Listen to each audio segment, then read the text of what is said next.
Hello students. So today's question says find the accelerations a1, a2, a3 of the three blocks shown in the figure if a horizontal force of 10 Newton is applied on number 1 the 2 kg block, number 2 the 3 kg block and number 3 the 7 kg block. We have to take the value of G as 10. So for such questions where we have blocks placed one over the other and there is friction between them and we apply a force on just one block and we see how the motion of the whole thing would be, whether the blocks will move together or they'll slide over each other. For all this, the best approach of what I have found works best is that we can follow a standard procedure, a stepwise procedure we can follow, wherein we can first assume that all the blocks, irrespective of whether there is a force acting on the block or not, all the blocks move together with one single acceleration under the effect of the external force wherever it is acting. And then because those forces on which the force is not directly acting, they will move due to friction. See here that in the first case, if you just try and look at it, the first case is when the 10 Newton force act on the 2 kg block.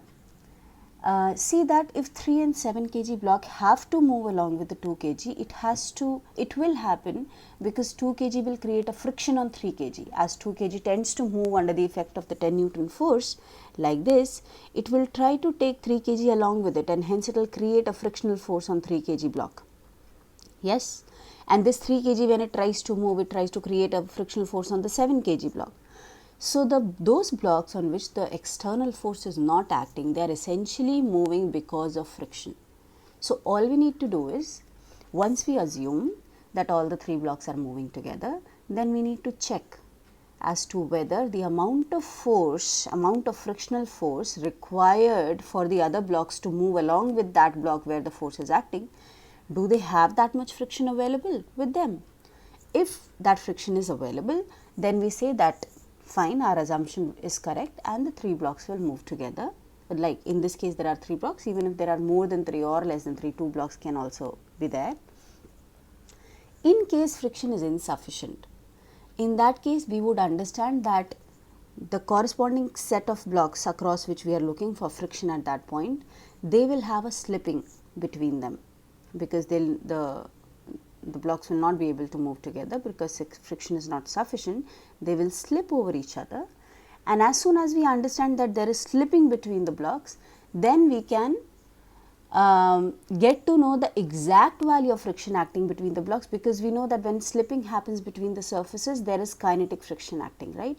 In case there is no slipping, in case the blocks are moving together, the friction between them will be static in nature. So till the time we understand that friction is sufficient, we know that it will be static in nature and it will just have that value which is required, because you all know that static friction is an adjustable force in nature which can take any value between 0 and the limiting friction, right? So if the two do not slip over each other, then there will be static friction between them, but if they slip over each other, it will become kinetic, and for kinetic friction we know kinetic friction has a fixed value, so we can find out that friction. So we will get to know definitely we will get to know what is the exact force on each of the blocks, and then we can use the free body diagram and get the acceleration of each block in that case. But in that case then we will say that our assumption is wrong. What we assumed, that the three blocks are moving together, that is not true. So we have to say that our assumption is wrong, and then we proceed towards taking friction to have a definite value, the kinetic friction, and work through that. Okay. So here for the first case, let's start with the steps. First step here is, let's assume that the three blocks move together, so we can find out their common acceleration. How do we do that? We assume that all the three blocks act as a single mass of 12 kg, 2 plus 3 plus 7, and on this 12 kg there is a net force of 10 Newton acting, so we can calculate the acceleration with which this system will tend to move. Now the second step would be to check if friction can provide the required force, if friction is sufficient. So what we do is, this is the figure corresponding to this. We have the 2 kg block above, and below them we have the 3 and the 7 kg block, both of which are moving because of friction. So we assume that 3 and 7 kg are one single system which is moving because of the friction that 2 kg applies on 3 kg, we can find out the required amount of friction, the friction required by these two 3 and 7 kg blocks to move with an acceleration of 5 by 6. Yes, acceleration is 5 by 6 here, meter per second squared. So, if we just check it, do we understand that the required friction will be the mass into the acceleration of the system, which in this case is a total mass of 10 kg times the acceleration, which comes out to be nearly 8.3 newtons. So, this much friction is required from the 2 kg block acting on 3 kg block, so that 3 and 7 can move together. And now let us check if that much friction is available. Now, how do we find out the available friction? We have to just calculate the limiting friction available between 2 and 3 kg. Yes, that will be the maximum static friction that can act between the two. Yes. So, for that we know the value is mu n, and when we calculate the mu value between 2 and 3 kg is given to be 0.2, and we know that the normal reaction between 2 and 3 kg will be corresponding to the weight of 2 kg mass, so it will be 20 newtons. So, we easily get the value of available friction here as 4 newtons. Now, when we compare the two, we see that the required friction is greater, much greater than the available friction. That means that the assumption that we made that 2 and 3 kg can move together with a common acceleration, this will not be true. So, we understand that 2 and 3 kg will slip over each other, and the friction between them is kinetic in nature, right. Once we understand that, we can find out the kinetic friction now that acts between the two. Kinetic friction has the same formula, mu n, which comes out to be 4 Newton itself here. So, once we know that there is a slipping happening between 2 and 3 kg, we can actually draw their free body diagrams. See here, for this 2 kg and for the 3 and the 7 kg together, I have drawn the free body diagrams. 3 and 7 kg now will experience just a kinetic friction acting from the 2 kg on them, and on the 2 kg we have a external 10 Newton and the reaction force to the friction that 2 kg applies on 3 kg will act on 2 kg in the backward direction. So, this is the figure that you have. Now, corresponding to these forces, we can find out the individual accelerations of both the system. The 2 kg block, the acceleration will come out to be the net force divided by the mass, which is 3, and for the other two blocks 3 and 7 kg will have only the kinetic friction, which is now creating an acceleration. So, force by mass gives you the acceleration for 3 and 7 kg blocks as 0.4 meter per second squared. See that here we have still assumed that 3 and 7 are moving together. We have taken the total mass of the system to be 10, but we need to ensure this that 3 and 7 can also move together. So, as one last step, verifying step, we will just check that there is sufficient friction available between 3 and 7 kg for 7 kg to move along with 3 kg with whatever acceleration we have calculated. So, this is one last step that we have to check. So, for 7 kg block now, the amount of force required will be the mass of the 7 kg block into the acceleration that we want it to move with, which comes out to be 2.8 newtons. Whereas, if we check for the friction, the limiting friction available between 3 and 7 kg, which is mu n. Now, here it is given that the coefficient of friction between 3 and 7 kg is 0.3. And if you check here, the normal reaction between 7 and 3 will be corresponding to both the 3 and the 2 kg block kept together over the 7 kg, so that there is a total normal reaction of corresponding to a 5 kg mass, which will be 50 newtons. So, here we get mu n as 0.3 into 50, which will be 15 newtons. So, if we look at it, now the available friction is much bigger than the required friction. So, easily friction can prevent the slipping between 3 and 7 kg, and both of them will move together. So, we have just verified this, and now we understand that 3 and 7 kg are moving together with the acceleration that we have calculated.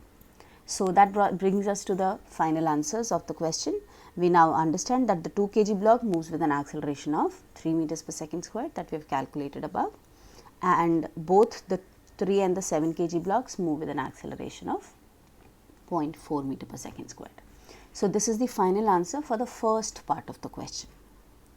Now, we move on to the next part, where we have the external force acting on the middle block, the 3 kg block. understand that the steps would still remain the same. We still have to assume the same thing, that all the 3 blocks, let us say, move together, and we can find out their common acceleration, which will be the net force by the mass, which will come out to be the same value that we have found earlier. Now, when we check for availability of friction for the 2 and the 7 kg block, because this time it is these two forces which are moving because of friction. 3 kg block has the external force acting on it. So, we first we check it one by one. For the 2 kg block, the required friction will be the mass of the block times its acceleration, which comes out to be approximately 1.6 newtons, whereas the available friction, the limiting friction available here, which is mu n, will be 4 Newton, and as we can see 4 Newton is more than 1.6 Newton. So, we can say that 2 kg block can move along with the 3 kg. So, there is no slipping happening between 2 and 3 kg. Similarly, for the 7 kg block, we see that the required friction is the mass into acceleration, which this time is 7 into 5.6, comes out to be 5.8 Newton approximately, and the available friction between the 7 and the 3 kg block, that we have earlier also calculated, its mu n, which is 0.3 into 15 Newtons. Once again, we see that the available friction is way higher than the required friction. So, here also friction will be able to prevent slipping between 3 and 7 kg. So, we understand that both 2 and 7 kg can move along with 3 kg without any slipping, and hence the assumption that we made in the first step is true, which means that all the 3 blocks have a common acceleration of 5.5 by 6 meter per second square, and this will be our final answer. Now, we go on to the third part of the question, where the external force is acting on the lowest block, the 7 kg block. Following the same steps, first step is assuming that the acceleration is one single acceleration, all the 3 blocks move together. Now, for the second step, we will check whether enough friction is available between 3 and 7 kg, so that the upper 2 blocks can move along with the 7 kg. So, we will check for both 2 and 3 kg blocks together, the amount of friction available. So, first is the required friction for both the 2 and the 3 kg block to move along with 7 kg. So, when we calculate m into a, the m that will take will be of both the blocks together. Later on, we will check for 2 and 3 kg also, but for now we assume that both the blocks are moving together. So, which comes out to be 4.1, the required friction, whereas the available friction between 3 and 7 kg, as we have already calculated, it is 15 newtons, which is higher than 4.1. So, we understand that no slipping will happen between at least 3 and 7 kg, right? There will be no slipping here. So, 3 and 7 can move together. Now, let us check the same thing for the 2 kg block also, whether it has friction available which is sufficient to make it move along with 3 kg. So, for the 2 kg block, we have the required friction as mass into acceleration, which will be approximately 1.6 newtons, and the available friction between 2 and 3 kg is 4 Newton, as we have already calculated also in the previous part. So, once again we see that the available friction is higher than the required friction. So, static friction can adjust its value, come to 1.6 newtons and act there. So, 2 and 3 kg can move together. So, here also we have seen that for all the 3 blocks, the friction is available which can prevent the slipping between the blocks, and hence all the 3 blocks will move together with the same common acceleration that we have calculated while we assumed in the first step that the 3 will move together. So, see that by following this stepwise procedure, we can easily identify the nature of the motion of the system, right. So, for first what you are doing is you are assuming that the acceleration is same for all the 3, that means all the 3 blocks are moving together, and then for those blocks which are moving because of friction, you just check whether enough friction is available there or not. If it is available, then you say that your assumption is true and the blocks will indeed move together. If not, then you can shift back and say that since the assumption is not true, now we have to convert the friction into kinetic, find out the kinetic friction, draw the free body diagrams of the blocks and get your net force, and then find out the acceleration from there using the Newton's second law. Thank you everyone.